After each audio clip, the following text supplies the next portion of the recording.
Hej, her følger en lille rundvisning af mit hus her i Guatemala.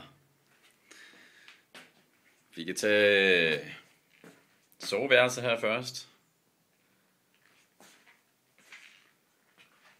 Og så har vi den stuen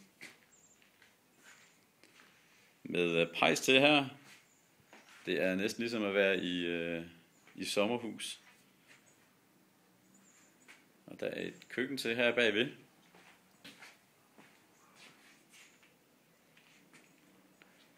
Og så har vi et gæsteværelse her.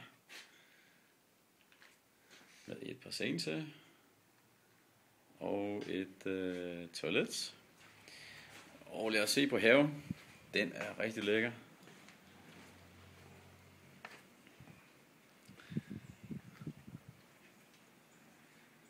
Med en lille græsplæne til. Og træer i baggrunden her.